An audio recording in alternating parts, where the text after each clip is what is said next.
पावसाळ्याचे दिवस सुरू आहेत तर प्रत्येकालाच काही ना काही आजार होत असतात. लहान मुलांना तर ते फार लवकर होतात. त्याचबरोबर केस गळती ही समस्या ही प्रत्येकाचीच असते.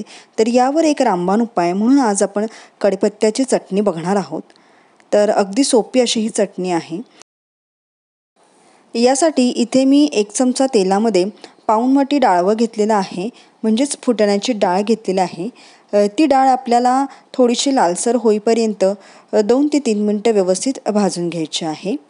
डाळ भाजून झाल्यानंतर ती आपल्याला एका डिशमध्ये बाजूला काढून ठेवायची आहे. त्यानंतर याच्यामध्ये आपल्याला किसलेलं खोबरं घ्यायचं आहे 1 वाटी आणि ते खोबरंही आपल्याला व्यवस्थित इथे लालसर रंगावर भाजून घ्यायचं आहे.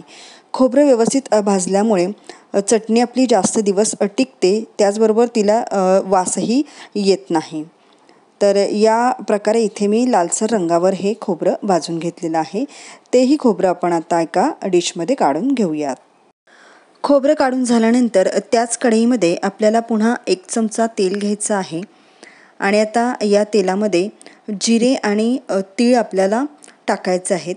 तर इथे मी 1 चमचा जिरे घेतलेले आहेत. तर ते या तेलामध्ये व्यवस्थित भाजून घ्यायचे आहेत. त्याचबरोबर इथे मी अर्धा वाटी पांढरे तीळ घेतलेले आहेत. तर हे तीळ आणि जिरे आपल्याला लालसर रंगावर भाजायचे आहेत. 2 ते 3 मिनटं आपल्याला हे व्यवस्थित लालसर रंगावर भाजून घ्यायचे आहेत. त्याचबरोबर इथे मी लसूण पाकळ्या टाकलेल्या आहेत. तर 10 ते 12 लसूण पाकळ्या मी इथे टाकलेल्या आहेत, कारण चटणीही तेवढी जास्त मी करत आहे. तर तुम्ही तुमच्या अंदाजाने इथे लसूण घेऊ शकता. तर आता हे तीळ व्यवस्थित इथे भाजून तयार झालेले आहेत. तर ते आता आपण एका डिशमध्ये काढून घेऊयात. तर सगळे तीळ आता इथे मी एका डिशमध्ये काढून घेतलेले आहेत. तर यानंतर आता महत्त्वाचा पदार्थ तो म्हणजे कढीपत्ता आपल्याला भाजून घ्यायचा आहे. तर इथे मी 2 चमचे तेल घेतलेलं आहे आणि या तेलामध्ये कढीपत्ता आपल्याला कुरकुरीत होईपर्यंत भाजून घ्यायचा आहे. तर हा कढीपत्ता मी इथं धुवून स्वच्छ वाळवून घेतलेला आहे. तर एक पूर्ण ताट भरून कढीपत्ता मी इथं घेतलेला आहे. तर हा कढीपत्ता इथे आता आपल्याला व्यवस्थित भाजून घ्यायचा आहे. कढीपत्ता भरपूर असल्यामुळे हा भाजण्यासाठी 7-8 मिनटं लागतात. तर मीडियम गॅसवर मी हा कढीपत्ता व्यवस्थित कुरकुरीत होईपर्यंत अगदी खुळखुळ आवाज येईपर्यंत भाजून घेतलेला आहे. आणि आता हा कढीपत्ता मी या मिक्सरच्या भांड्यामध्ये काढून घेत आहे. तर कढीपत्ता जास्त असल्यामुळे तो आधी आपल्याला बारीक करून घ्यायचा आहे आणि त्यानंतर आपण इतर साहित्य याच्यामध्ये घालणार आहोत. तर तुम्ही बघू शकता कढीपत्ता इथं मी निम्मा अर्धा बारीक करून घेतलेला आहे आणि आता याच्यामध्ये आपल्याला इतर साहित्य घालायचं आहे. तर आता मी याच्यामध्ये इथे तीळ आणि जिरे टाकलेले आहेत. त्यानंतर लाल किसलेलं खोबरं जे होतं लालसर भाजून घेतलेलं ते खोबरं इथे मी टाकलेलं आहे.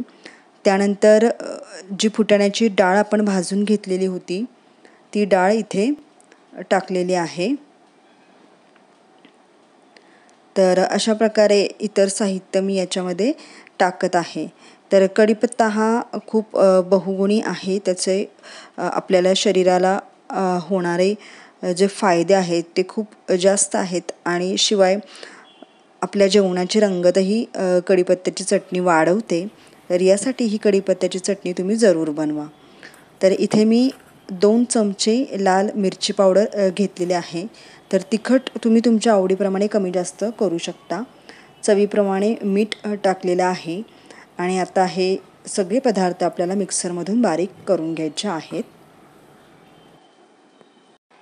तर मिक्सरमधून बारीक करून घेतलेलं आहे. तर तुम्ही इथे बघू शकता मस्त असे कढीपत्त्याची चटणी इथे हिरवीगार बनून तयार झालेली आहे.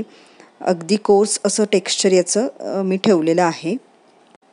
तर तुम्ही बघू शकता मस्त असा हिरवागार रंग आलेला आहे. छान असं त्याचं टेक्स्चर आहे आणि ही चटणी मी इथे डिशमध्ये सर्व केलेली आहे। तसेच तुम्ही ती एअरटाईट कंटेनरमध्ये भरून ठेवू शकता आणि 2 ते 3 महिने चटणी ही व्यवस्थित टिकते आणि फार अशी गुणकारी ही चटणी आहे। तर तुम्ही नक्की बनवून बघा। रेसिपी कशी वाटली ती कमेंट करून नक्की सांगा आणि सारिकाच देशी विदेशी पदार्थाला अजून सबस्क्राईब केलं नसेल तर जरूर सबस्क्राईब करा आणि बेल आयकॉनवरही क्लिक करा। अशाच नवनवीन चवी घेत राहा आणि पदार्थ बनवत राहा। पुन्हा भेटू अशाच एका नवीन व्हिडिओसोबत। तोपर्यंत धन्यवाद।